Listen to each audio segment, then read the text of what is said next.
بسم الله الرحمن الرحيم الحمد لله رب العالمين والصلاة والسلام على أشرف الأنبياء والمرسلين نبينا محمد وعلى آله وصحبه أجمعين والتابعين ومن تبعهم بإحسان إلى يوم الدين. أما بعد، فإن أصدق الحديث كتاب الله وخير الهدي هدي محمد صلى الله عليه وآله وسلم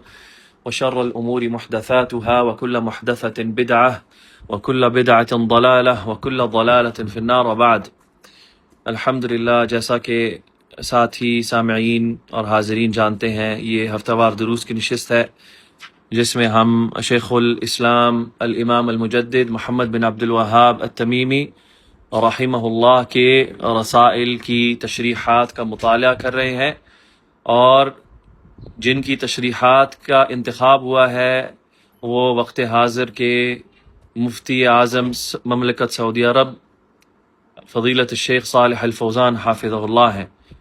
اور جو پہلا رسالہ جس کا اختتام ہم نے پچھلی نشست میں کر لیا تھا وہ تھا شرح تفسیر کلمۃ التوحید، یعنی کلمۃ التوحید کی تفسیر کی تشریح، جس کا مطالعہ الحمدللہ پچھلی نشست میں مکمل ہو گیا۔ درس کے آخر میں کچھ سوال و جواب ہیں جو شیخ سے پوچھے گئے، جن کا تعلق موضوع سے بھی ہے، موضوع سے ہٹ کے بھی ہے، اور پھر کتاب کی آخر میں جو ناشر ہے اس نے شیخ کی مختلف جو تصنیفات ہیں ان میں سے کچھ گفتگو شیخ کی جو تعلق رکھتی ہے شرک سے اور توحید سے، اس کا بھی ذکر کیا ہے، تو آج اس کا مطالعہ کریں گے باذن اللہ۔ اور اگر وقت باقی رہا تو انشاءاللہ جو ذی الحجہ کے ایام ہم پر آن پہنچے ہیں فضیلت والے، ان کے بارے میں کچھ تنبیہ، کچھ یاد دہانی کی جائے گی اللہ نے چاہا تو پہلا سوال جو شیخ سے پوچھا گیا کہ اس قول کی کیا صحت ہے، یعنی یہ قول صحیح ہے یا نہیں کہ لوگ کہتے ہیں لا معبود بحق فی الوجود الا اللہ، لا معبود بحق فی الوجود الا اللہ، کہ اللہ کے سوا وجود میں کوئی معبود برحق نہیں، اس قول کی کیا صحت ہے؟ اس کے جواب میں شیخ فرماتے ہیں کافی ہے کہ یہ کہا جائے لا معبود بحق الا اللہ، کہ اللہ کے سوا کوئی سچا معبود نہیں، اور اس کی بجائے کہ اس میں یہ بھی شمار کیا جائے کہ فی الوجودی، کہ وجود میں، یعنی اس تکلف کی کوئی ضرورت نہیں، معبود ہے تو اس کا وجود ہے، جب ایک معبود کو سچا مانا جانا یعنی کہ اس کا وجود ہے، تو اس وجود کے ذکر کرنے کا کیا تک ہے، اس کی کوئی ضرورت نہیں، کافی ہے کہ بندہ کہے اللہ کے سوا کوئی سچا معبود نہیں۔ اگلا سوال شیخ سے پوچھا گیا فضیلت الشیخ، ہم آج کل بہت سنتے ہیں اعجاز علمی کے بارے میں، یعنی سائنسی میریکلز کے بارے میں، سائنسی جو دریافت ہیں یا جن کو کہا جاتا ہے سائنسی معجزے، ان کے بارے میں جو قرآن کے تعلق سے لوگ آج کل ذکر کرتے ہیں، تو کیا پھر جائز ہے کہ ان کا ذکر قرآن کے معجزات کے ساتھ کیا جائے،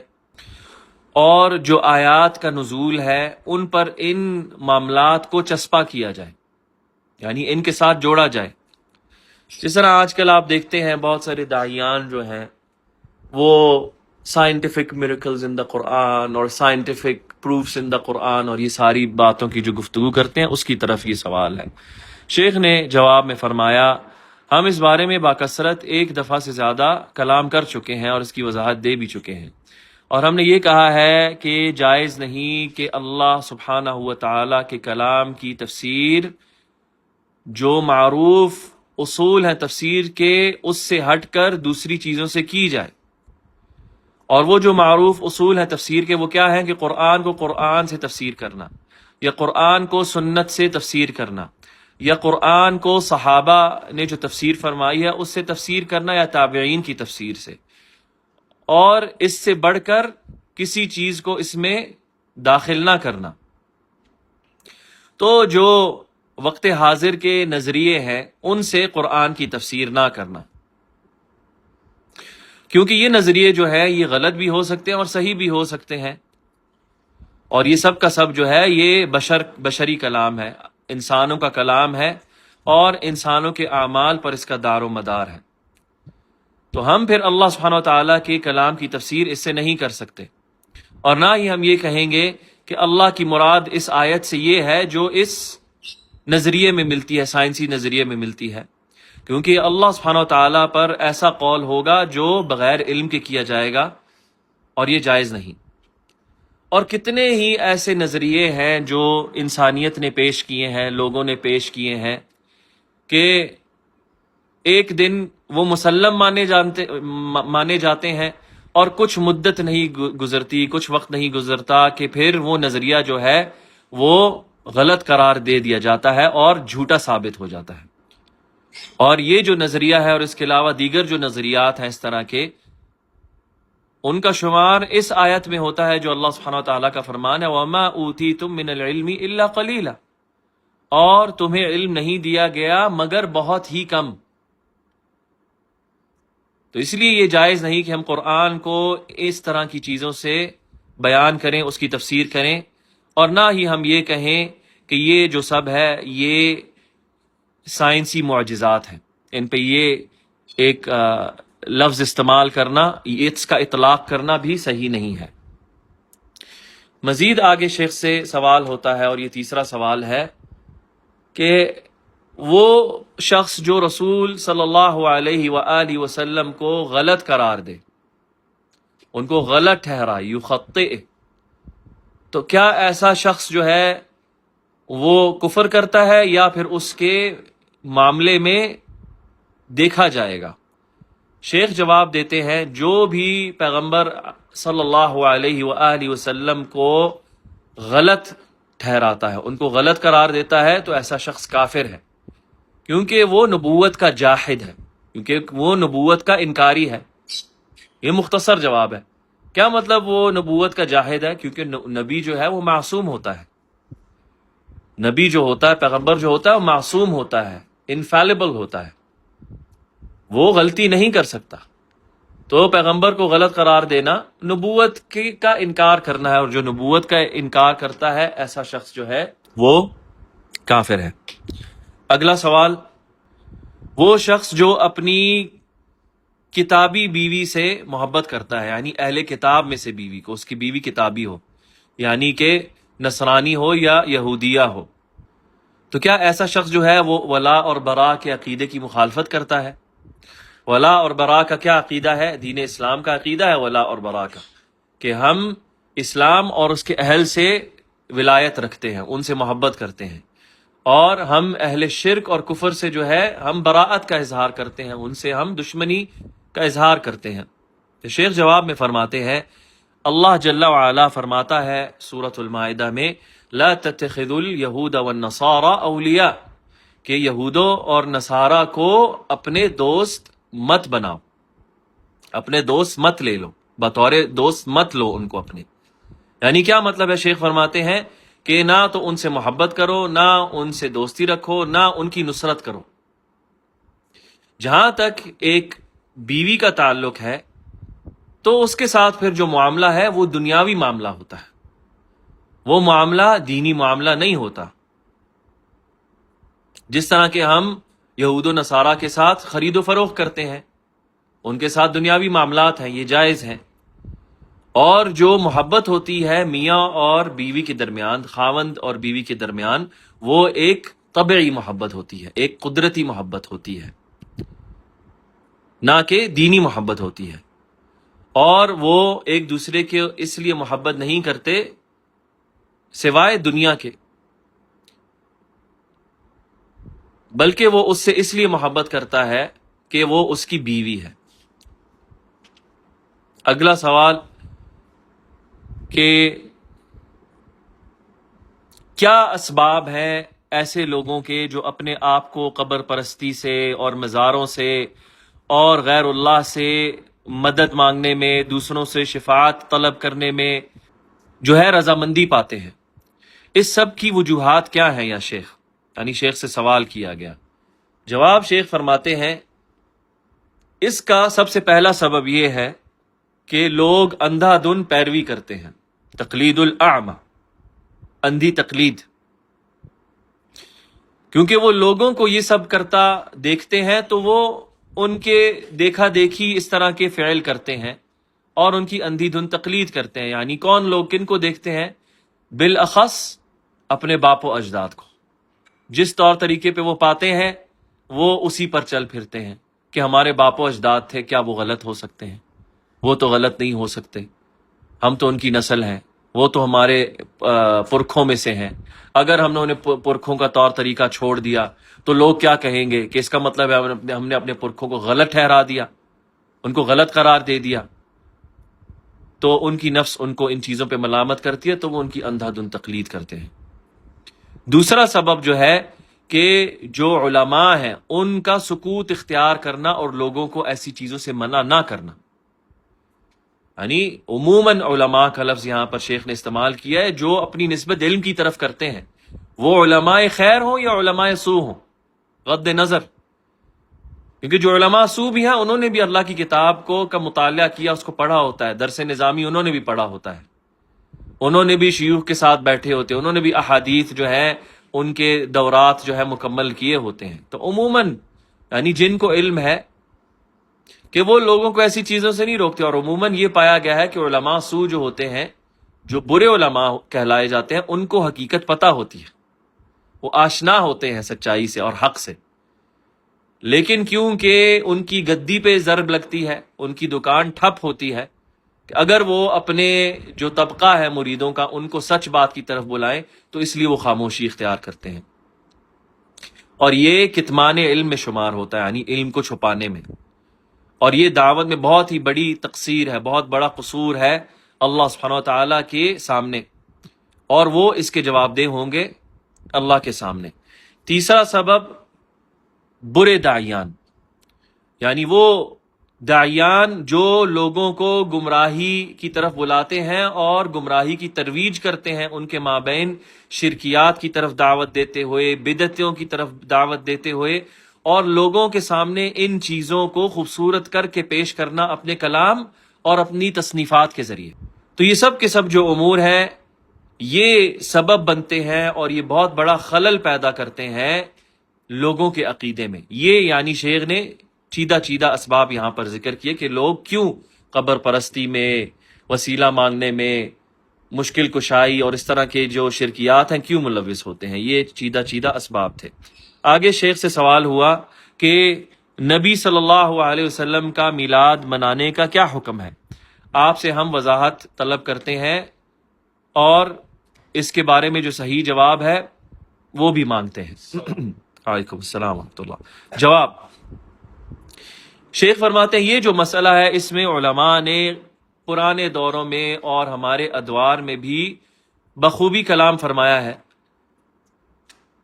اور اس سے منع بھی کیا ہے اور اس سے تحذیر بھی کی ہے. کیونکہ یہ جو ہے یعنی کہ عید میلاد النبی یہ بدعت ہے. تو نبی صلی اللہ علیہ وسلم کی ولادت پر ان کی مولد منانا، ان کی سالگرہ منانا یہ بدعت ہے، جس کے بارے میں اللہ سبحانہ و تعالیٰ نے کوئی برہان، کوئی سلطان نہیں بھیجا. کیونکہ نہ تو یہ اللہ کی کتاب میں ملتا ہے، نہ ہی یہ رسول اللہ صلی اللہ علیہ وآلہ وسلم کی سنت میں ملتا ہے، اور نہ ہی یہ ان نسلوں سے ہمیں ملتا ہے جنہیں قرون المفضلہ کہا جاتا ہے، یعنی فضیلت والی نسلیں، جن کے بارے میں نبی صلی اللہ علیہ وسلم نے فرمایا تھا خیر القرون قرنی ثم الذین یلونہم ثم الذین یلونہم، کہ سب سے بہترین جو پشت ہے اس امت کی، جو نسل ہے وہ میری ہے، اور پھر اس کے بعد آنے والی، اور پھر اس کے بعد آنے والی. انہیں کہا جاتا ہے قرون المفضلہ، یعنی فضیلت والی نسلیں. انہیں کہا جاتا ہے سلف الصالحین، یعنی کہ صحابہ، تابعین، اتباع تابعین، اور اس کے بعد جو ائمہ المحدثین اور فقہاء کا جو زمانہ ہے یہ اس پر اختتام ہوتا ہے کہ ان کے اعمال سے بھی ہمیں کوئی دلیل نہیں ملتی کہ انہوں نے نبی صلی اللہ علیہ وسلم کی سالگرہ منائی ہو. تو جب معاملہ ایسا نہیں تو وہ معاملہ بدعت ہے، بدعت قرار پائے گا. بلکہ یہ جو نبی صلی اللہ علیہ وسلم کی مولد منانے کا جو معاملہ ہے یہ تو ان تین فضیلت والی جو نسلیں ہیں اس کے بعد گھڑا گیا، اس کے بعد پیش آیا، اور یہ 4 صدی ہجری کے بعد جو ہے وہ گھڑا گیا ان نسلوں کی گزر جانے کے بعد کہ جن پر رسول اللہ صلی اللہ علیہ وسلم نے ثنا فرمائی، یعنی ان کی تعریف فرمائی، اور یہ بھی خبر دی ان کے بارے میں کہ ان کے بعد ایسے لوگ آئیں گے جو ایسی باتیں کیا کریں گے جو تو وہ نہ کریں گے، اور وہ ایسے کام کیا کریں گے جن کا وہ حکم نہ دیا کریں گے، اور ان سب میں سے یہ ہے کہ انہوں نے اس طرح کی بدعت گھڑی جس کا اللہ سبحانہ و تعالیٰ کے دین سے کوئی لینا دینا نہیں۔ اگلا سوال، ایسی مسجد میں نماز پڑھنے کا کیا حکم ہے کہ جس کی تعمیر میں کچھ ایسے لوگوں کا مال شمار کیا گیا ہو جو ان کی رضامندی سے نہ لیا گیا ہو؟ ایسی مسجد میں نماز پڑھنے کا کیا حکم ہے کہ جس کی تعمیر میں ایسے لوگوں کا مال استعمال ہوا ہو جس کو دینے میں وہ لوگ رضامند نہ ہوں، یعنی ان سے زبردستی لیا گیا ہو یا وہ دینے میں راضی نہ ہو، اور اس مشکل سے نکلنے کا حل کیا ہوگا اب؟ یعنی جب تک یہ مال استعمال ہو چکا ہے اور مسجد تعمیر ہو گئی ہے۔ شیخ جواب میں فرماتے ہیں حافظہ اللہ کہ جائز نہیں کہ مسجد کسی حرام مال سے تعمیر کی جائے، اور نہ ہی یہ جائز ہے کہ ایسا مال استعمال کیا جائے جو مسلمانوں کے لیے حرام ہو استعمال کرنا، اس کو کھانے کے لحاظ سے یا پینے کے لحاظ سے یا اوڑھنے کے لحاظ سے یا رہن سہن کے لحاظ سے، تو من باب اولا، یعنی من باب اولا کہ مسجد جو اللہ کے گھر ہوتے ہیں کہ ان کو ایسے مال سے تعمیر کیا جائے، کیونکہ اللہ سبحانہ و تعالیٰ طیب ہے اور وہ طیب ہی کو قبول کرتا ہے، یعنی اللہ سبحانہ و تعالیٰ پاک ہے اور اللہ سبحانہ و تعالیٰ پاک چیز ہی قبول کرتا ہے، تو ایسا مال جو چھینا گیا ہو، غصب کیا گیا ہو، وہ حرام ہوتا ہے، کیونکہ نبی صلی اللہ علیہ وآلہ وسلم نے فرمایا لا يحل مال امرئ مسلم الا بطیبۃ من نفسہ، کہ کسی مسلمان شخص کا مال حلال نہیں سوائے اس کی اپنی طرف کی رضامندی سے، اور یہ جو روایت ہے احمد اور بیہقی کی روایت ہے، اور اس حدیث کو ابی حرہ الرقاشی نے روایت کیا اپنے چچا سے نام، اور اسی طرح اللہ سبحانہ وتعالیٰ کا فرمان ہے یا ایھا الذین آمنوا لا تأکلوا اموالکم بینکم بالباطل، اے ایمان والو مت کھاؤ اپنے مابین اپنے مال کو باطل کے ذریعے، الا ان تکون تجارۃ عن تراض منکم، سوائے اس کے کہ وہ تمہارے مابین تمہاری رضامندی کی تجارت کے ذریعے ہو۔ تو اگر کوئی مسجد جو ہے وہ ہڑپ کیے اور چھینے گئے مال کی بنا پر بنائی گئی ہے، تو پھر اس کا حل یہ ہے، میری نظر میں شیخ فرماتے ہیں کہ پھر جو مقدار ہڑپ کی گئی تھی اس شخص سے، وہ مقدار اس کے صاحب کو لوٹا دی جائے، وہ جو مال تھا اتنا وہ لوگ اس شخص کو اس کی رضامندی کے بغیر چھین کے استعمال کیا گیا تھا وہ اس کو لوٹا دیا جائے۔ آخری سوال، کیا ضعیف احادیث کو بطور استشہاد کے استعمال کرنا جائز ہے؟ یعنی ان کو بطور دلیل شواہد لینا شرعی احکام کے، کیا یہ جائز ہے؟ شیخ فرماتے ہیں کہ جو ضعیف احادیث ہیں وہ مختلف ہوتی ہیں، کچھ ہوتی ہیں جن کا ضعف، ان کی جو کمزوری ہے حدیث کی وہ شدید ہوتی ہے، کچھ ایسی ہوتی ہیں جن میں شدت نہیں ہوتی ان کے ضعف کی، تو وہ احادیث جن کا ضعف، ان کی کمزوری جو ہے وہ زیادہ نہیں ہوتی، زیادہ ہوتی ہے تو وہ بطور استشہاد استعمال نہیں کی جا سکتی۔ جہاں تک ان احادیث کا تعلق ہے جن کا ضعف شدید نہیں ہوتا، تو پھر ان کو دوسری احادیث کی روشنی میں دیکھ کر استشہاد کے لیے استعمال کیا جا سکتا ہے۔ یعنی یہ اس طرح ہے کہ کوئی ایک ایسی حدیث ہے جس کے ضعف کی شدت بہت ہی زیادہ ہے، یعنی کیا شدت ہے اس کی کہ اس میں جو راوی ہے وہ جھوٹا ہے، کذاب ہے، دجال ہے، مثال کے طور پہ، صحیح. اور ایک نہیں، پھر دوسرے جو راوی ہیں اس کے ساتھ آپ ملا لیں کہ اس میں انقطاع بھی ہے، کہ وہ سند جو ہے وہ ٹوٹی ہوئی ہے، راوی سے ملتا نہیں ہے، ثابت نہیں ہے ان کا ایک دوسرے سے اتصال. اور اس پہ ایک اور جو ہے وہ آپ بلا ڈال دو کہ جو باقی راوی جو ہیں ان کا جو حفظ ہے وہ ضعیف ہے، اور بقایا جو ہے اگر ان کا حفظ میں ضعف نہیں ہے تو کچھ جو ہے ان کا اتقان نہیں ہے، یعنی کہ پریسیشن نہیں ہے. ایسی جو روایت ہے وہ شدید و ضعف ہے، وہ نہیں استعمال ہو سکتی. ہاں ایسی احادیث کہ جس میں مثال کے طور پہ جو راوی ہے نہ تو کذاب ہے، ٹھیک ہے، نہ جھوٹا ہے، نہ اس میں انقطاع ہے، لیکن راوی جو ہے وہ مثال کے طور پر اس کی پریسیشن جو ہے وہ کم ہے، کم درجے کی ہے،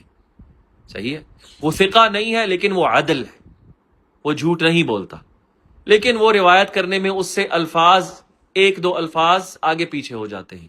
صحیح. تو وہ جو حدیث ہے، دوسری جو روایتیں ہیں اس حدیث کی ان کے ساتھ دے کر جو صحیح ہے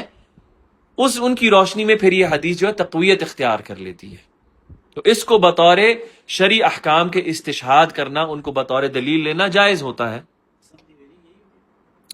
نہیں، ضعیف بھی ہوتی ہیں، کچھ ضعیف ایسی ہوتی ہیں جو شدت نہیں ہوتی ان میں. اور کچھ علماء نے، جس طرح بھائی نے کہا کہ حسن لغیری ہے، اس کو بھی علماء نے ضعیف میں شمار فرمایا. کچھ علماء نے کہا نہیں، یہ ضعیف کا طبقہ نہیں ہے. تو علی کل کہ جو ضعیف حدیثیں ہیں جن کی ضعف شدید نہیں ہے تو وہ استعمال ہو سکتی ہیں، لیکن کن معاملات میں شیخ یہاں پر ذکر کرتے ہیں ان پر شرعی احکام کا دار و مدار نہیں کیا جا سکتا، بلکہ ان کو استشہاد استعمال کیا جاتا ہے. کیسے معاملات کے لیے؟ فضائل اعمال کے لیے، یعنی اعمال کی فضیلت کا بیان کرنے کے لیے، مثال کے طور پہ کہ فلاں فلاں عمل کی فضیلت یہ ہے. اسے کوئی شرعی حکم ثابت نہیں ہوتا کہ یہ چیز حلال ہے، یہ چیز حرام ہے، یہ چیز جائز ہے، یہ چیز ناجائز ہے، نہیں. اس میں کسی کام کی فضیلت مثال کے طور پہ ذکر ہو رہی ہے، یا اس میں ترغیب و ترہیب کا ذکر ہے، یعنی جس میں کسی عمل کی رغبت دلائی جا رہی ہے، کسی چیز سے ڈرایا جا رہا ہے. تو کچھ علماء جو ہیں ان کا یہ قول ہے، اور شیخ کا یہ قول ہے، جس طرح شیخ نے یہاں پہ واضح کیا. امام النووی بھی جو ہے وہ اس قول کے قائل ہے، لیکن بہت سارے علماء ہیں جنہوں نے کہا ہے نہیں، جو صحیح احادیث ہیں ان میں اتنی غنیت ہے، ان میں اتنی کفایت ہے کہ ہمیں یہ اس طرح کی ضعیف حدیث کی ضرورت بھی نہیں ہے. جن میں سے شیخ الالبانی ہیں، شیخ بن باز ہیں، شیخ مقبل ہیں، شیخ ربیع بن ہادی ہیں، شیخ عبد المحسن ہیں، دیگر علماء ہیں. لیکن کچھ علماء ہیں جنہوں نے کہا کہ اس طرح کے جو معاملات ہیں جس میں ترغیب و ترہیب ہو، اعمال کی فضیلت کا ذکر ہو، تو اس میں جو ضعیف احادیث ہیں جن کا ضعف شدید نہ ہو وہ استعمال کی جا سکتی. پھر آگے اب اس پر اختتام ہوگا انشاءاللہ کہ کچھ ایسا کلام شیخ کا جو یعنی شارح ہیں اس رسالے کے شیخ صالح الفوزان، ان کی مختلف رسالوں میں سے جو شرک کے باطل ہونے کا قرآن کریم کی آیات سے بیان کرتی ہیں. تو فرماتے ہیں بسم اللہ الرحمن الرحیم، الحمد للہ رب العالمین وصلی اللہ وسلم علی نبینا محمد وعلی آلہ واصحابہ اجمعین. فرمان باری تعالی ہے سورۃ البقرہ میں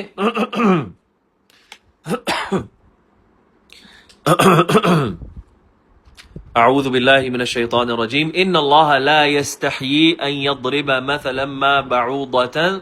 فما فوقها، کہ بے شک اللہ جو ہے وہ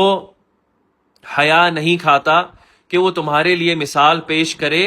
چاہے وہ ایک مچھر ہی کیوں نہ ہو یا اس سے اوپر کی کوئی چیز ہو. فَأَمَّا الَّذِينَ آمَنُوا فَيَعْلَمُونَ أَنَّهُ الْحَقُّ مِنْ رَبِّهِمْ، جہاں تک ایمان والوں کا تعلق ہے تو وہ یہ جانتے ہیں کہ یہ سب ان کے رب کی طرف سے حق ہے. وَأَمَّا الَّذِينَ كَفَرُوا فَيَقُولُونَ مَاذَا أَرَادَ اللَّهُ بِهَذَا مَثَلًا، اور جہاں تک ان کا تعلق ہے جو کفر کرتے ہیں تو وہ یہ کہتے ہیں اللہ کی کیا مراد ہے اس مثال کو پیش کرنے سے. یضل به کثیرا ویہدی به کثیرا، اس سے وہ بہت سو کو گمراہ کرتا ہے اور بہت سو کو ہدایت عطا کرتا ہے. وما یضل به الا الفاسقین، اور وہ نہیں گمراہ کرتا ان کے ذریعے سوائے فاسقوں کو. الذين ينقضون عهد الله من بعد ميثاقه ويقطعون ما امر الله به ان يوصل ويفسدون في الارض، وہ جو اللہ کے عہد کو توڑتے ہیں اس کے بعد کہ اس عہد کا میثاق کر دیا جاتا ہے، اور وہ اس کو توڑتے ہیں جس کا حکم دیا ہے اللہ نے جوڑنے کا، اور وہ زمین میں فساد پھیلاتے ہیں۔ اولئک هم الخاسرون، یہی وہ ہیں جو خسارے والے ہیں۔ تو شیخ فرماتے ہیں کہ اللہ جل وعلا نے ایک موحد کی، ایک توحید والے کی اور ایک مشرک کی، شرک والے کی ضرب مثل بیان کی ہے، فرماتے ہوئے سورۃ الزمر میں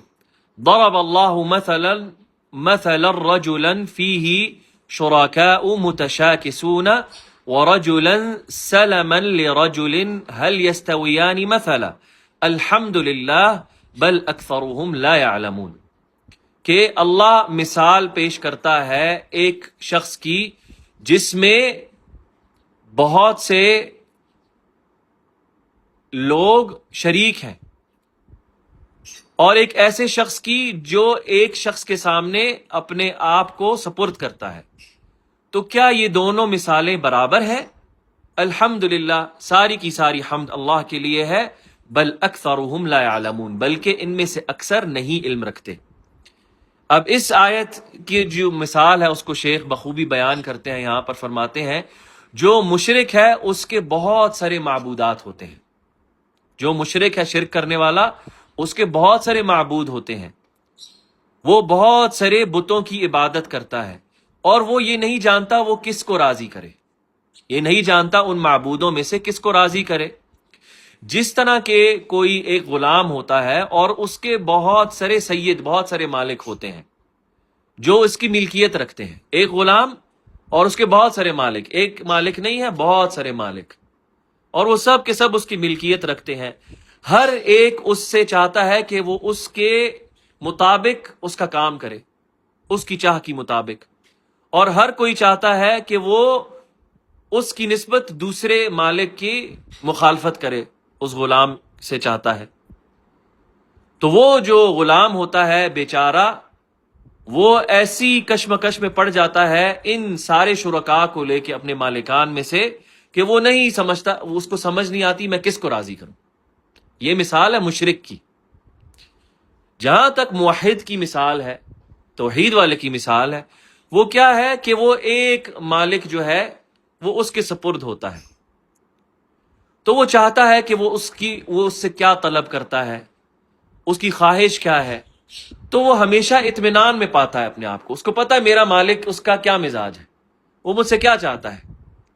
اس کی خواہشات کیا ہے، وہ اس کے مطابق جو ہے مطمئن رہتا ہے، نہ کہ وہ کسی قسم کے نزاع میں پڑا ہوتا ہے، اور کسی قسم کی شقاوت میں، نہ کسی قسم کی اس کو تھکن پیش آتی ہے کہ ایک اس کو ایک طرف دوڑا رہا ہے، دوسرا کہتا ہے دوسرا کام کرو، ایک کہتا ہے اسے اٹھاؤ، دوسرا کہتا ہے اسے رکھو۔ اسے پتا ہے اس کا ایک مالک ہے، وہ اس کو ایک کام کہے گا، ایک کام اس نے ایک کام کرنا ہے،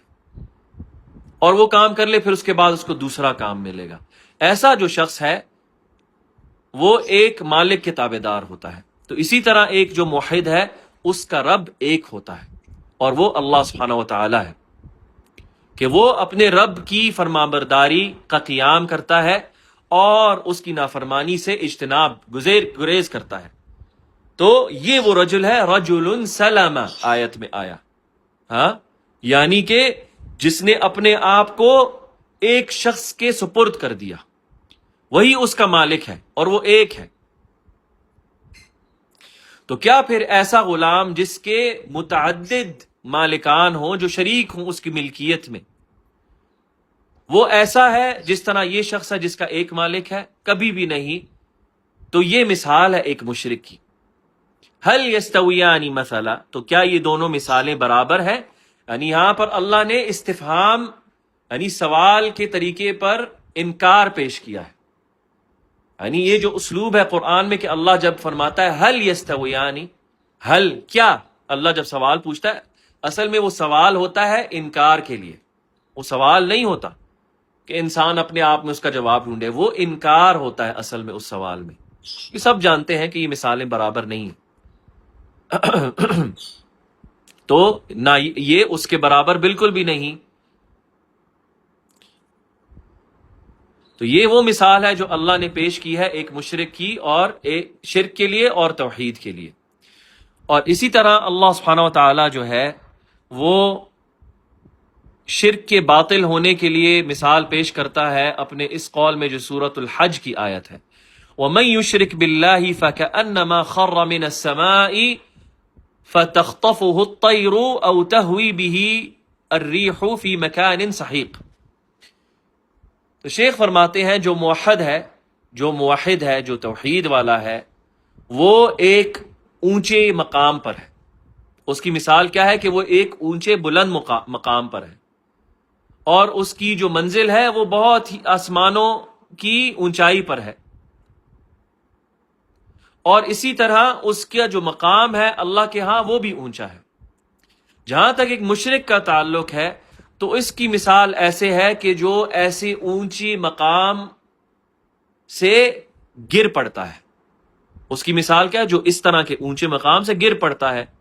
تو جب وہ اللہ کے ساتھ شرک کرتا ہے تو وہ ایسی بلندی سے پھر ساقط ہوتا ہے جس پر اہل توحید ہوتے ہیں، اور وہ ایسے بلند مرتبے جو اہل توحید کا مرتبہ ہے اس سے گر پڑتا ہے. اور یہ اہل توحید ہی ہے جن کو اللہ سبحانہ و تعالیٰ نے یہ بلند اور بالا مقام عطا فرمایا ہے. تو جو مشرک ہے جب وہ اللہ کے ساتھ شرک کرتا ہے تو پھر وہ اس بلند مقام سے گر پڑتا ہے. تو پھر جو گرنے والا ہے ایسی بلندی سے اس کا کیا حال ہوتا ہے؟ اور ہم اللہ کی پناہ طلب کرتے ہیں کیا حال ہوتا ہے. یا تو پھر اس کا جو بدن ہے وہ اس طرح کے پرندوں کے شکار بنتا ہے جس سے وہ اس کے جسم کی بوٹیاں ادھیڑ دیتے ہیں ہوا میں. یا اگر وہ ان سے پھر بچ جائے اس کے جسم کے یہ ٹکڑے، تو پھر ہوا، ایک تیز ہوا جو ہے وہ اسے اٹھا کے ایسے دور مقام پر پٹکتی ہے جہاں پر کوئی اس کو دیکھ بھال کرنے والا نہیں ہوتا، نہ کوئی اس کو پانی پوچھنے والا ہوتا ہے، نہ کوئی اس کا حال پوچھنے والا ہوتا ہے. تو اسی طرح ایک مشرک جو ہے وہ اپنے آپ کو ایسی چیزوں کے سامنے جو ہے وہ پیش کر دیتا ہے جب وہ شرک کرتا ہے. اور یہ وہ خواہشات نفس ہیں، اور یہی وہ مختلف بگڑے ہوئے مناہج ہیں، اور یہ وہ غلط مذاہب ہیں جو اس کو ہلاک کر دیتی ہیں بالآخر. تو یعنی یہ جو مثال ہے کہ یہ جو پرندے جو اس کو اچک لیتے ہیں ہوا میں جب وہ گرتا ہے، جب وہ بلند مقام پر ہوتا ہے، توحید کے مقام سے گرتا ہے شرک کر کے، تو یہ جو مثال ہے ان پرندوں کی جو اسے اچکتے ہیں اس کی بوٹیوں کو، یا اگر ان سے بچ جائے تو پھر وہ کوئی تیز ہوا اسے دور صحرا میں جا کر پٹک دیتی ہے. تو یہ مثال کن چیزوں کی ہے؟ ان گمراہیوں کی. یہ وہ گمراہیاں ہیں جو اسے اچکتی ہیں، یہ وہ غلط منہج ہیں جو اس کو گمراہ کرتے ہیں، یہ وہ خواہشات نفس ہیں جو اس کو دور بیابان صحرا میں جا کر پھینک دیتی ہے، جبکہ وہ بلندی پر ہوتا ہے اور صراط مستقیم پر چل رہا ہوتا ہے اللہ سبحانہ تعالیٰ کی دیے گئے نور کی روشنی میں. تو یہ مثال جو ہے ایک مومن کی ہے، جو ایک موحد کی مثال ہے کہ مومن جو ہے وہ ایک بلند اور اعلیٰ مرتفع مقام پر ہوتا ہے اللہ جل وعلا کے ہاں اپنے توحید کی بلبوتے اور اپنے اخلاص کی بدولت. جہاں تک ایک مشرک ہے تو پھر وہ ایک بلند مقام سے گرتا ہے جو توحید کا مقام ہے، اور وہ اپنے آپ کو پھر ہر قسم کی ہلاکت اور ہر قسم کی گمراہی کے سامنے کر دیتا ہے. اور یہی حال ہے مشرکوں کا، اور اللہ کی پناہ طلب کرتے ہیں ہم کہ وہ اپنے آپ کو ہر قسم کی بلا اور ہر قسم کی ہلاکت اور ہر قسم کے شیطان کے چنگل اور اس کی جو چالیں ہیں اس کے سامنے پیش کر دیتے ہیں، اور وہ ان کو ہر قسم کی بلا میں مبتلا کر دیتا ہے. تو کیا پھر یہ اور یہ دونوں برابر ہیں، یعنی کہ موحد اور مشرک؟ کبھی بھی نہیں. اور پھر اس سورت کے آخر میں اللہ سبحانہ وتعالی شرک کے بطلان میں مزید فرماتا ہے سورت الحج کے، یا ایھا الناس ضرب مثل فاستمعوا لہ، اے لوگو تمہارے لیے ایک مثال پیش کی جا رہی ہے تو سنو غور سے. ان الذین تدعون من دون اللہ لن یخلقوا ذبابا، وہ جو اللہ کے علاوہ دوسروں کو پکارتے ہیں وہ تو مکھی بھی نہیں بنا سکتے، وَلَوْ اجْتَمِعُوا لَهُ، اگر وہ سب کے سب اس کے کو بنانے کے لیے اکٹھے بھی کیوں نہ ہو جائیں، وَإِن يَسْلُبْهُمُ الذُّبَابُ شَيْئًا لَا يَسْتَنْقِذُونَهُ مِنْهُ، اور اگر مکھی ان سے کوئی چیز چھین کر لے جائے تو وہ اس چیز کو اس سے چھڑا بھی نہیں سکتے، ضُعِفَ الطَّالِبُ وَالْمَطْلُوبُ، تو طلبگار اور جس سے طلب کیا جا رہا ہے وہ دونوں کمزور ہیں۔ اچھا، تو آگے شیخ اب اس کے بیان میں فرماتے ہیں کہ اس مثال سے کیا مراد ہے اللہ سبحانہ وتعالیٰ کی، کہ جتنے صنم ہیں لوگوں کے، جتنے ان کے بت ہیں، جتنے بھی ان کے اللہ کے علاوہ انہوں نے معبودات گھڑے ہوئے ہیں اپنے لیے، وہ سب کے سب جو ہیں وہ ایک مکھی بھی نہیں بنا سکتے، وہ ایک مکھی بھی پیدا نہیں، اس کی تخلیق بھی نہیں کر سکتے، تو پھر کیسے وہ غیر اللہ کی عبادت کرتے ہیں، جبکہ وہ معبودات ایک مکھی بنانے کی، اس کی تخلیق کرنے کی استطاعت بھی نہیں رکھتے، جو چیزوں میں سے سب سے کمتر اور سب سے حقیر ہے۔ مکھی کی کیا حیثیت ہے؟ مخلوق میں مکھی کی کیا حیثیت ہے؟ کوئی حیثیت نہیں، بلکہ لوگ اس کو، جب مکھی آتی ہے تو لوگ بلکہ اس سے تنگ ہوتے ہیں، وہ چاہتے ہیں کہ ان کے قریب نہ آئے وہ مخلوق، اور اگر وہ بہت سی جمع ہو جائیں تو لوگ ان کو جو ہے وہ مارنے لگتے ہیں، کوئی حیثیت نہیں ہے۔ تو اللہ سبحانہ وتعالیٰ نے ان مشرکوں سے یہ طلب نہیں کیا کہ یہ بتاؤ کہ کیا تمہارے معبودات کوئی ملک، کوئی بر اعظم، کوئی پہاڑ، کوئی اونٹ، کوئی گائے، کوئی انسان، یعنی کیا یہ اس کو بنانے کی بھی استطاعت رکھتے ہیں؟ نہیں، کیا یہ مکھی بنانے کی بھی استطاعت رکھتے ہیں جو سب سے کم تر چیز ہے مخلوقات میں سے؟ تو یہ اللہ سبحانہ وتعالی جل وعلا کی طرف سے ان مشرکوں کے گھڑے گئے جو معبودات ہیں ان کو عاجز کرنے کے لیے مثال پیش کی گئی ہے کہ اتنے عاجز ہیں تمہارے اصنام، تمہارے بت، تمہارے معبودات، کہ وہ ایک مکھی تخلیق نہیں کر سکتے۔ تو اگر وہ ایک مکھی بنانے کی، اس کو تخلیق کرنے کی استطاعت نہیں رکھتے، تو پھر کیسے تم ان کی عبادت کرتے، ان کی عبادت کرتے ہو، اس کی عبادت چھوڑ کے ان کی عبادت کرتے ہو جو ہر چیز کا خالق ہے، یعنی کہ اللہ سبحانہ وتعالی، اور اللہ ہر چیز کا خالق ہے، اور وہ الخلاق العلیم ہے، یعنی بخوبی علم رکھنے والا خالق ہے، اور بکثرت تخلیق کرنے والا، یعنی کہ اللہ کی مخلوقات شمار نہیں کی جا سکتی۔ اگر ہم بطور انسان جن کو اللہ نے شعور دیا ہے، اگر ہم اللہ کی تخلیق کو گننے بیٹھے، ہم اللہ کی مخلوقات کو گن نہیں سکتے۔ آج کل جو سائنس کا دور ہے اور جو ہر چیز سائنس کی دریافت کی روشنی میں دیکھی جاتی ہے، آپ دیکھیں کہ سائنس آج بھی ہر دن ایک نئی چیز ایجاد کر رہی ہے اللہ کی مخلوق میں سے، ہر دن چھوٹے چھوٹے مائکروسکوپ کے خوردبین کے نیچے دیکھنے والی مخلوقات سے لے کے بڑی بڑے سیاروں مخلوقات تک، حتیٰ وہ چھوڑیں، یہ تو دور کی وہ چیزیں جو دوربین کے نیچے دیکھی جاتی ہیں، جو انسان کی ننگی آنکھ نہیں دیکھ سکتی، یا وہ چیزیں جو بہت دور خلا میں ہیں، وہ ان چیزوں کو چھوڑ دیں۔ انسان اپنے آپ اپنے بدن میں ایسی چیزیں ایجاد کر رہا ہے، اس کو نئی نئی چیزیں دریافت ہوتی ہیں جو اس کو پہلے نہیں پتا تھی۔ سمندر میں ایسی ایسی مخلوقات دریافت ہوتی ہیں جن کا انسان کو پہلے نہیں پتا تھا۔ جنگلات میں ایسی ایسی مخلوقات، ایسے ایسے پرندے، ایسے ایسے کیڑے مکوڑے ایجاد ہوتے ہیں جن کا پہلے انسان کو پتا نہیں تھا۔ اور کتنے ہزاروں سال گزر گئے ہیں انسانیت کو اس کرۂ ارض پہ کہ ابھی تک وہ چیزیں ایجاد کر رہا ہے اللہ کی مخلوقات میں سے۔ تو وہ خلاق العظیم، یعنی خلاق ایک ہے، خالق بنانے والا ایک ہے، خلاق۔ عربی زبان میں جب بھی کسی لفظ پر تشدید لگا دی جائے تو اس کا مطلب ہوتا ہے وہ باکثرت فعل ہو رہا ہے۔ تو اللہ کا جو نام ہے الخلاق العلیم، یعنی کہ باکثرت تخلیق کرنے والا، یعنی اس کی تخلیق اتنی زیادہ مخلوق ہے جس کی مقدار صرف وہ سبحانہ و تعالی جانتا ہے، کہ وہ خلاق العلیم ہے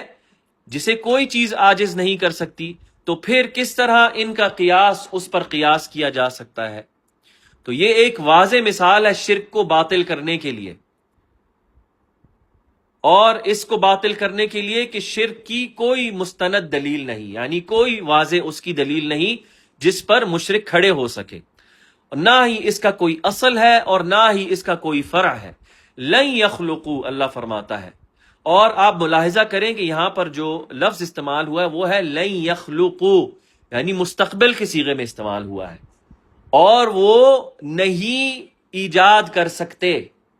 یعنی مستقبل میں، یہ نہیں کہ وہ ایجاد نہیں کر سکے۔ جو لفظ استعمال ہوا ہے مستقبل کے صیغے میں استعمال ہوا ہے، کہ قیامت کے دن تک یہ جو معبودات ہیں، ان کے یہ جو صنم ہیں، ان کے بت ہیں،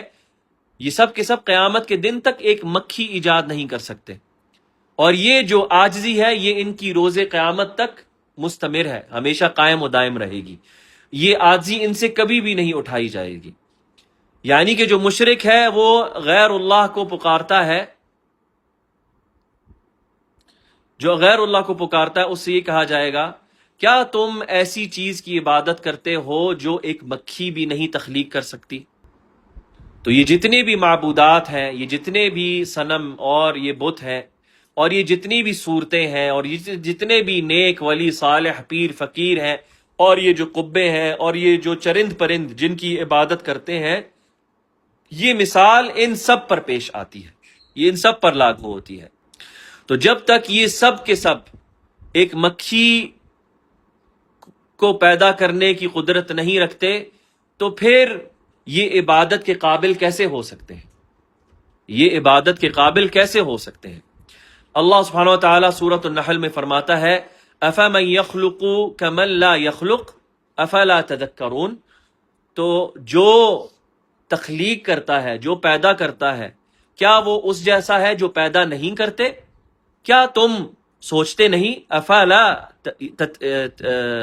تذکرون، کیا تم یاد دہانی نہیں پکڑتے؟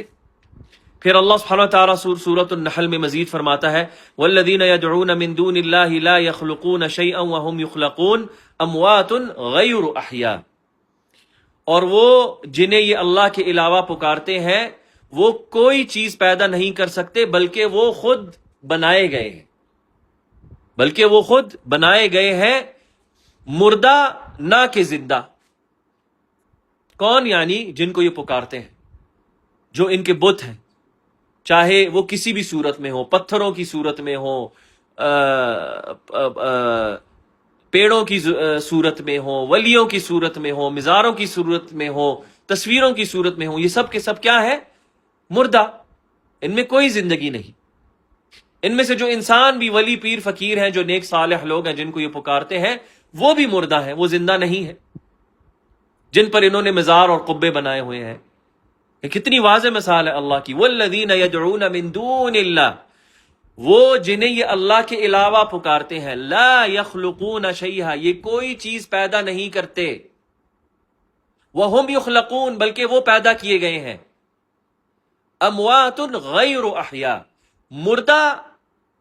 جن کی کوئی زندگی نہیں، یعنی جنہیں تم پکار رہے ہو۔ پھر اللہ سبحانہ وتعالی سورۃ فاطر میں فرماتا ہے أَرَأَيْتُمْ شُرَكَاؤُكُمُ الَّذِينَ تَدْعُونَ مِن دُونِ اللَّهِ أَرُونِي مَاذَا خَلَقُوا مِنَ الْأَرْضِ، کیا تم دیکھتے ہو اپنے ان شریکوں کو جنہیں تم پکارتے ہو اللہ کے علاوہ، کہ دکھلائیں مجھے کہ انہوں نے زمین میں کیا بنایا ہے،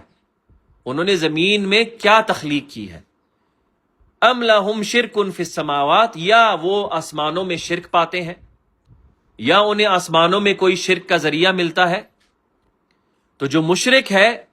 وہ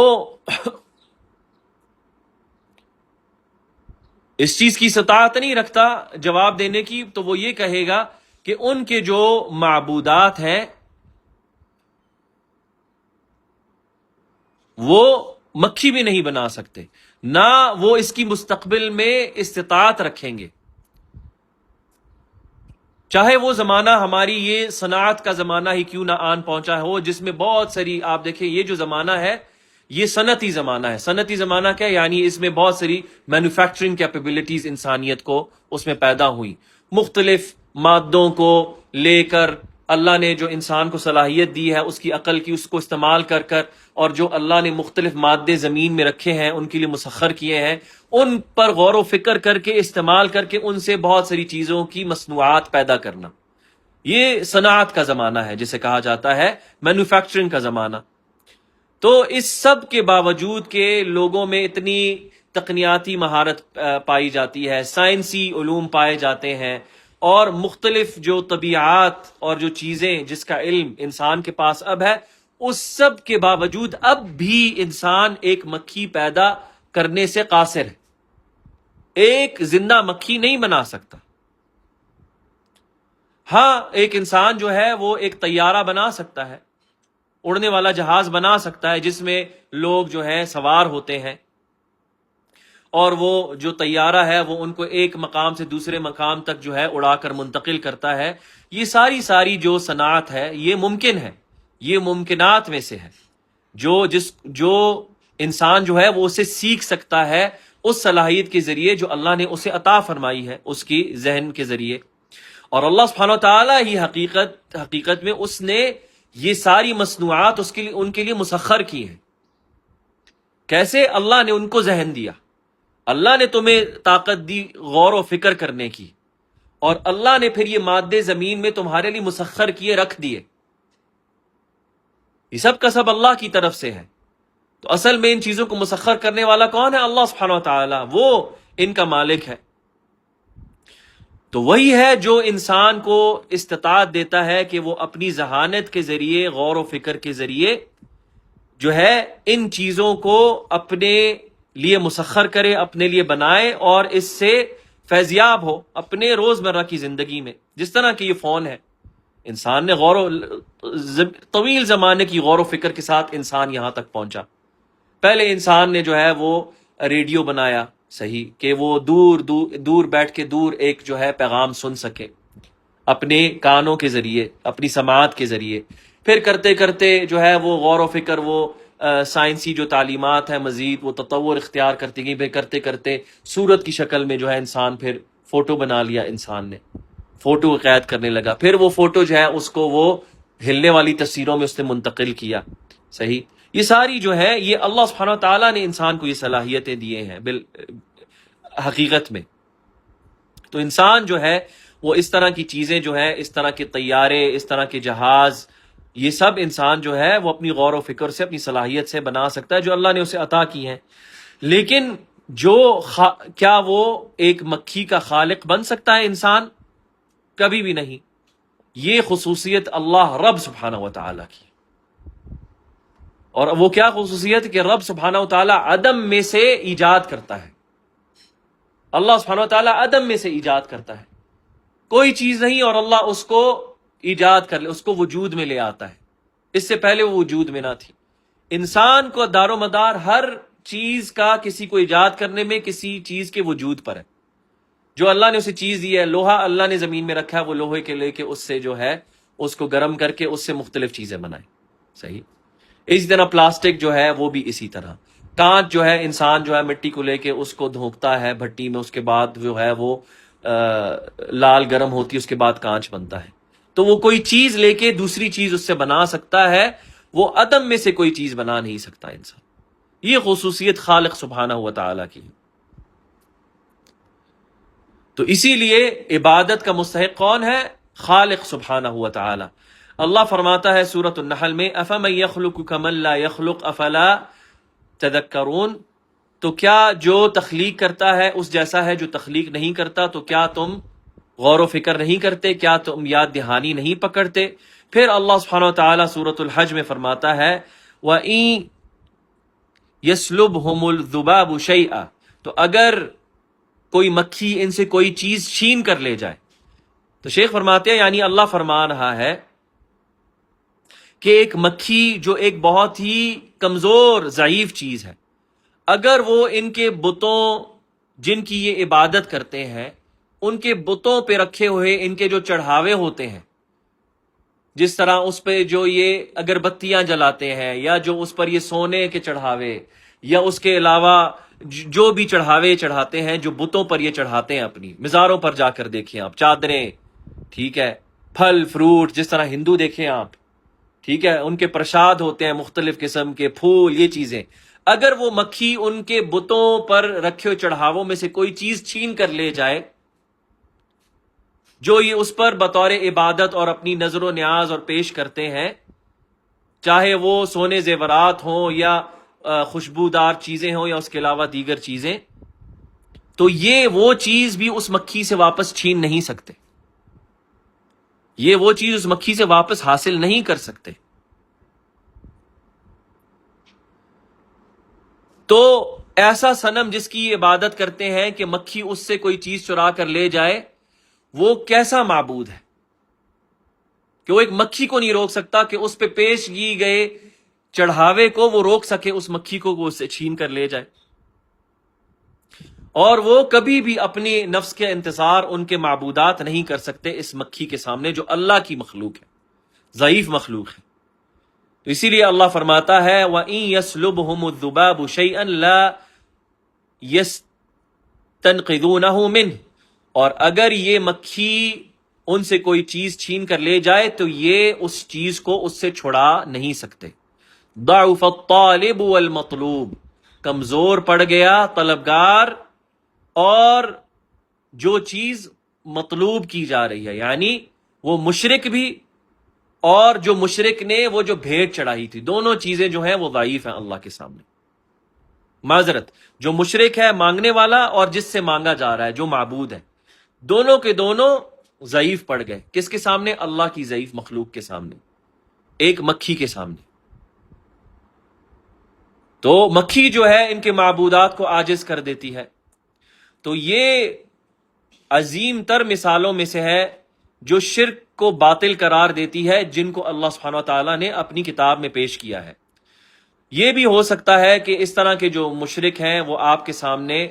ایسی باتیں بھی کریں کہ ہم یہ نہیں کہتے کہ یہ جو معبود ہیں ہمارے یہ اللہ کے ساتھ خالق ہے، بلکہ اللہ اکیلا خالق ہے۔ ہم تو اس چیز کا اعتراف کرتے ہیں، وہ اکیلا خالق ہے، وہ اکیلا رازق ہے، وہی زندگی دینے والا، وہی موت دینے والا ہے، وہی کائنات کو چلانے والا ہے، ہم یہ عقیدہ رکھتے ہیں۔ لیکن یہ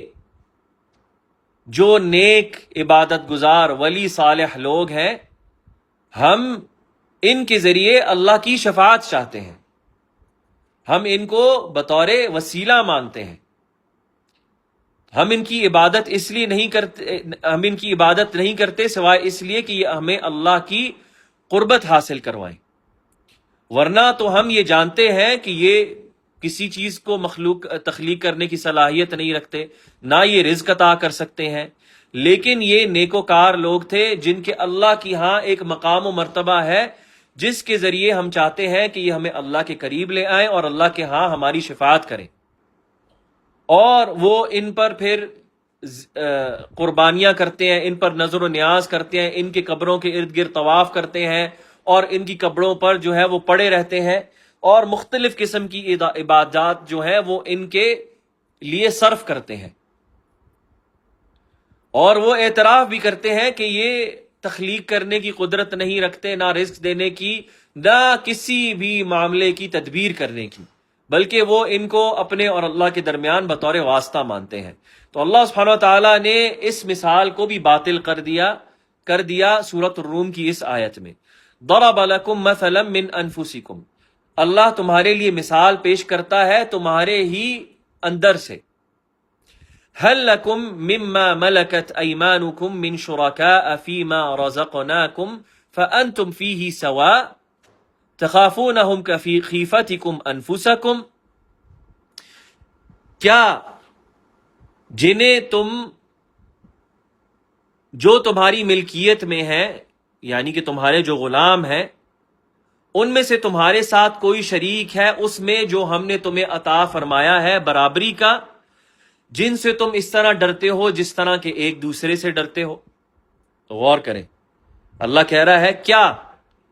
تمہارے غلاموں میں سے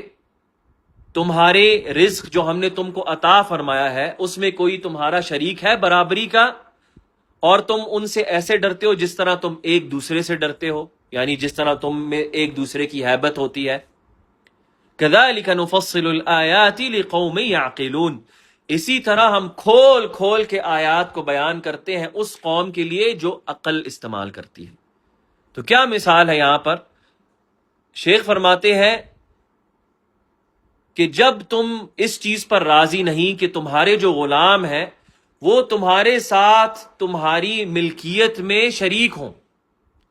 جب تم راضی نہیں کہ تمہارے غلام تمہیں جو تمہاری ملکیت ہے اس میں شریک ہوں، تو پھر تم کیسے راضی ہوتے ہو اللہ کے ساتھ اس کے بندوں کو شریک کرنے کی؟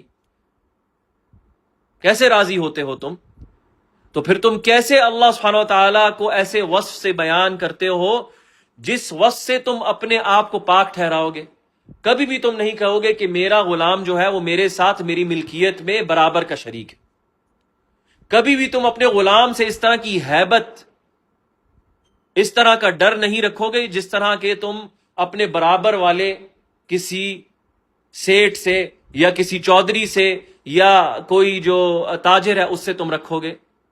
کبھی بھی نہیں کرو گے۔ تو پھر کیسے تم اللہ کے ساتھ اس کے بندے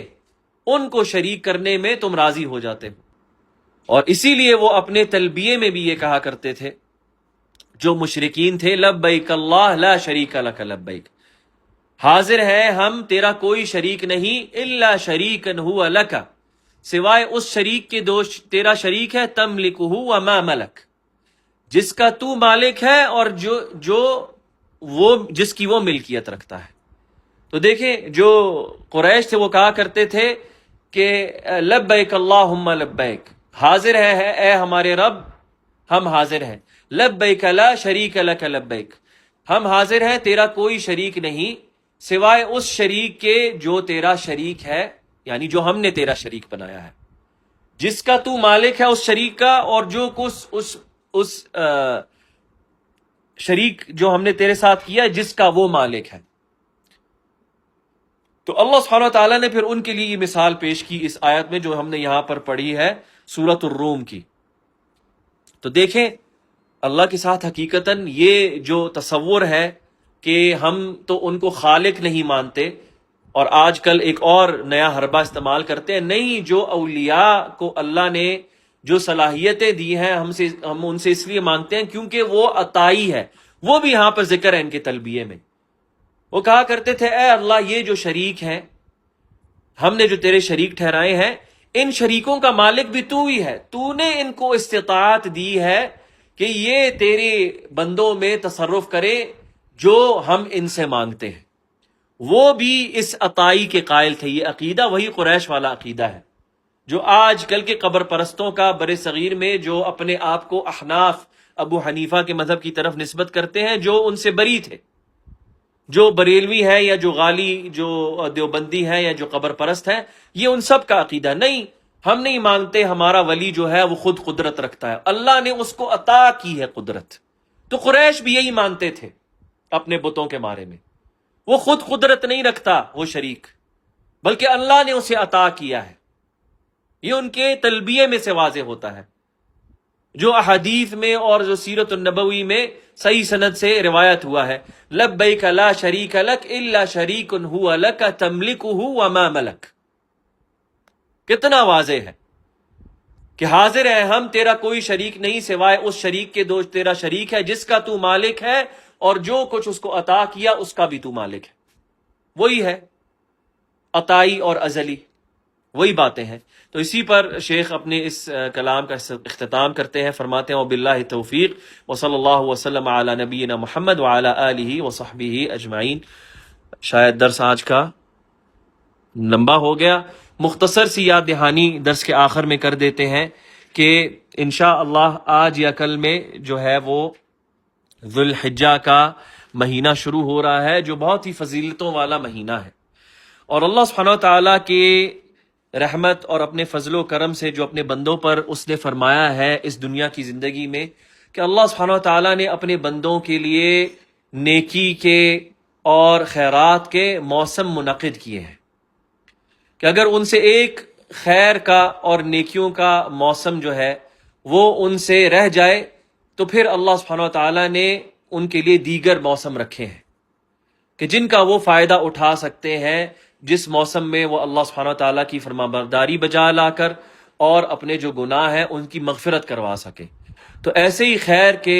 جو مواسم ہیں اور عبادتوں کے جو موسم ہیں ان میں سے ذوالحجہ کے مہینے کی فضیلت ہے، جس کے بارے میں نبی صلی اللہ علیہ وسلم نے فرمایا کہ کوئی بھی دن ذوالحجہ کے ان 10 دنوں سے افضل ترین دن نہیں جن میں اللہ سبحانہ وتعالیٰ لوگوں کے اعمال پسند فرماتا ہے۔ تو صحابہ نے پوچھا اللہ کی راہ میں جہاد کرنے سے بھی زیادہ؟ نبی صلی اللہ علیہ وسلم نے کہا ہاں، اللہ کی راہ میں جہاد کرنے سے بھی زیادہ، سوائے اس شخص کے کہ جو اپنا جان مال آل سب لے کر اللہ کی راہ میں نکلے جہاد کرنے اور پھر اس کا سب کو فنا ہو جائے۔ یعنی یہ شخص ہے، اس کے رتبے سے نیچے جو بھی شخص اس سے نیچے جو اعمال کرتا ہے ان سب سے افضل ترین جو اعمال ہیں وہ ذوالحجہ کے ان 10 دنوں کے اعمال ہیں۔ اور یہ جو 10 دن ہے، جس طرح شیخ الاسلام ابن تیمیہ نے فرمایا، اور شیخ الاسلام ابن تیمیہ کی جو تقریر ہے بہت ہی نفیس تقریر ہے، کیونکہ علماء کے مابین جو ہے وہ اختلاف پڑا کہ کیا آیا ذوالحجہ کے یہ 10 دن افضل ہے یا رمضان کے آخری عشرے کی 10 راتیں افضل ہیں۔ علماء میں اختلاف پڑا کیونکہ دونوں کی فضیلتیں آتی ہیں اور بے شمار فضیلتیں ذکر ہوئی ہیں نبی صلی اللہ علیہ وسلم سے۔ تو شیخ الاسلام نے فرمایا حقیقتاً دونوں کی فضیلتیں اتنی ہیں کہ ہم ایک کو فضیلت دے کر دوسرے کی فضیلت کو نہیں گھٹا سکتے، بلکہ جو صحیح قول ہے اس کے تعلق سے وہ یہ ہے، شیخ الاسلام فرماتے ہیں کہ دنوں میں سب سے افضل ترین دن، یعنی دن جس میں سورج طلوع ہوتا ہے، جس میں روشنی ہوتی ہے، وہ افضل ترین دن جو ہے وہ سال کے وہ ذوالحجہ کے 10 دن ہیں، اور راتوں میں یعنی جس میں سورج غروب ہو جاتا ہے، جس میں تاریکی ہوتی ہے، وہ سب سے افضل ترین راتیں وہ رمضان کی راتیں ہیں۔ تو رمضان کی جو 10 راتیں ہیں آخری وہ ذوالحجہ کی 10 راتوں سے افضل ہے، اور ذوالحجہ کے 10 دن رمضان کے آخری 10 دنوں سے افضل ہے۔ تو اس طرح سے ان دونوں فضیلت والے دنوں اور راتوں کی فضیلت جو ہے وہ جمع ہو جاتی ہے اور ایک سے دوسرے کی نفی نہیں ہوتی۔ اور آپ یہ دیکھیں کہ یہ جو 10 دن ہیں ذوالحجہ کے، کہ ان کی فضیلت کے لیے علماء نے یہ کافی قرار دیا کہ اگر کوئی اور فضیلت نہ گنی جائے تو آپ دیکھیں کہ اس کی فضیلت کے لیے صرف یہ کافی ہے کہ اس میں عرفہ کا دن، وہ دن جس دن اللہ سبحانہ وتعالی عرفات کے میدان پر دن کے وقت یعنی ظہر کے وقت زوال کے بعد نازل فرماتا ہے۔ سال میں ایک دن ہے صرف جب دن کے وقت اللہ سبحانہ وتعالی نازل ہوتا ہے، باقی پورے سال میں جو ہمیں نبی صلی اللہ علیہ وسلم سے صحیح اخبار ملے ہیں، احادیث ملی ہے کہ اللہ سبحانہ وتعالی رات کے آخری پہر میں آسمان دنیا پہ نزول فرماتا ہے جس طرح اس کے شان کی لائق ہے۔ لیکن یہ وہ دن کا وقت ہے سال کا جب اللہ سبحانہ وتعالی نازل ہوتا ہے، اور اللہ سبحانہ وتعالی جو ہے وہ اپنے فرشتوں کے ساتھ نازل ہوتا ہے اور ان کے سامنے فخر کا اظہار کرتا ہے اپنے فرشتوں کے سامنے، دیکھو، دیکھ رہے ہو تم میرے بندوں کو کس طرح وہ بغیر سلے ہوئے کپڑوں کے، بغیر چپلوں کے، بغیر سر پہ کسی اوڑھنی کے میرے لیے جمع ہوئے ہیں آج۔ تو فرشتے فرماتے ہیں ہاں ہمارے رب، ہم دیکھ رہے ہیں کہ تیرے بندے تیرے لیے، تیری عظمت کے لیے جمع ہوئے ہیں۔ تو اللہ فرماتا ہے تو پھر گواہ بن جاؤ کہ میں ان سب کو معاف کرتا ہوں۔ تو اللہ سبحانہ وتعالی سب عرفہ والوں کو معاف فرما دیتا ہے۔ تو کتنا عظیم دن ہے۔ اور اس کے ساتھ ساتھ عشرہ جو ہے ذی الحجہ کی، اس میں صرف عرفہ کا دن نہیں، یوم عرفہ نہیں، جو 9واں دن ہے ذی الحجہ کا اس سے پہلے یوم ترویہ ہے جو 8ویں ذی الحجہ ہے، جس سے حج کا آغاز ہوتا ہے۔ یہ ایک عظیم دن ہے جس سے حج کے دنوں کا، حقیقی حج کا آغاز ہوتا ہے۔ پھر عرفہ کے دن کے بعد یوم نحر ہے جو عید کا دن ہے، جس دن قربانی کرتے ہیں۔ اور پھر اس کے بعد ایام تشریق ہیں اس میں، جو 3 یا 4 دن ہیں بنسبت علماء کے اقوال کے مطابق۔ تو یہ جو دن ہے یہ فضیلت والے دن ہے، اور اسی طرح صحابہ سے یہ ثابت ہے کہ وہ ان 10 دنوں میں جس طرح کہ عبداللہ ابن عباس اور ابو ہریرہ رضی اللہ عنہما سے مروی ہے کہ وہ ان 10 دنوں میں بازاروں میں نکلتے اور بلند آواز سے جو ہے وہ تکبیر کرتے، اللہ اکبر اللہ اکبر اللہ اکبر لا الہ الا اللہ اللہ اکبر وللہ الحمد، بلند آواز سے۔ اور جب لوگ سنتے بازاروں میں، جو فروخت کرنے والے تاجر ہیں یا جو وہاں پہ خریدار ہیں، سب ان کے ساتھ مل کر جو ہے وہ تکبیر بیان کرتے۔ تو یہ جو 10 دن ہے ان میں یہ پسندیدہ ہے کہ انسان جو ہے وہ اللہ کی تکبیر بیان کرے، دن ہو رات کا وقت ہو، باہر ہو، اپنے گھر میں ہو، جہاں پر بھی ہو، وہ اللہ کی تکبیر بیان کرے۔ ہاں، انسان کو ایک جو اجتماعی طریقے سے لوگوں نے تکبیر کرنا شروع کر دیا، اس سے گریز کرنا چاہیے، کیونکہ یہ بدعت ہے، صحابہ سے یہ ثابت نہیں ہے۔ اور اسی طرح ان دنوں میں جو اعمال ہیں وہ اللہ کو بڑھ چڑھ کر پسندیدہ ہیں بنسبت کسی اور دن پورے سال کے۔ تو انسان کو کوشش کرنی چاہیے، اگر وہ کر سکتا ہے تو اس کے 9 دن روزے رکھے، اگر وہ اس کے 9 دنوں کے روزے نہیں تو جتنے دن رکھ سکتا ہے اس میں روزہ رکھے، اگر وہ بھی نہیں کر سکتا تو کم از کم جو ہے وہ عرفات والے دن روزہ رکھے، جس کے بارے میں اللہ کے نبی صلی اللہ علیہ وسلم نے فرمایا کہ میں امید کرتا ہوں کہ یہ غالباً پچھلے سال کے پورے گناہ جو ہے وہ ان کو پچھلے اور اگلے سال کے دونوں گناہوں کو معاف فرمائے گا جو اس دن روزہ رکھتے ہیں۔ اور اسی طرح اس کے علاوہ صرف یہ نیکیوں کے کام جو ہیں وہ روزوں پر محدود نہیں، بلکہ اس کے علاوہ صدقات کرنا، غریبوں میں صدقات، ان کی مدد کرنا، طرح طرح سے۔ اس کے علاوہ انسان تلاوت میں مشغول رہنا، اللہ کا ذکر کرنا۔ اور ان دنوں کی فضیلت جو ہے، جن علماء نے کہا کہ یہ اطلاقاً پورے سال کے دوسرے دنوں پہ ان کی فضیلت جو ہے مطلقاً ہے، انہوں نے یہ کہا کہ آپ دیکھیں یہ وہ دن ہیں جن میں ہر قسم کی عبادت جو ہے وہ جمع ہو جاتی ہے، یہ وہ دن ہیں جن میں ہر قسم کی عبادت جمع ہو جاتی ہے، قولی عبادات، بدنی عبادات، مالی عبادات اور حج کی عبادت، جو ان دنوں کے علاوہ کسی اور دن میں جمع نہیں ہو سکتی۔ تو یہ ایسا موسم ہے عبادتوں کا جس میں یہ ساری عبادات انسان اکٹھی کر لیتا ہے، چاہے وہ نماز کی عبادت ہو، صدقات کی عبادت ہو، روزے کی عبادت ہو، عمرے کی عبادت ہو، حج کی عبادت ہو، صدقہ خیرات کی عبادت ہو، زکوٰۃ کی عبادت ہو، ہر عبادت کو وہ ان دنوں میں جمع کر سکتا ہے اور اللہ سبحانہ و تعالیٰ کے ہاں اپنا مرتبہ بلند کروا سکتا ہے، اپنے گناہوں کی بخشش کروا سکتا ہے۔ تو اللہ سبحانہ و تعالیٰ سے دعا ہے کہ یہ جو آنے والے دن ہیں اس میں اللہ سبحانہ و تعالیٰ ہمیں اور سب مسلمانوں کو توفیق عطا فرمائے کہ ہم اس میں بھرپور نیک اعمال اپنانے کی بھرپور کوشش کریں اور اپنے گناہوں کی مغفرت کروا سکیں، اور اللہ سبحانہ و تعالیٰ جو ہے ان 10 دنوں کو امت اسلامیہ کے لیے جو ہے وہ عزت اور وقار کے دن بنائے، اور اللہ سبحانہ و تعالیٰ ان دنوں کو کافروں اور مشرکوں کے لیے ذلت اور رسوائی کے دن بنائے، اور اللہ سبحانہ و تعالیٰ بہتر جانتا ہے۔ سبحانک اللہم و بحمدک، اشہد ان لا الہ الا انت، استغفرک و اتوب الیک۔ السلام علیکم ورحمۃ اللہ وبرکاتہ۔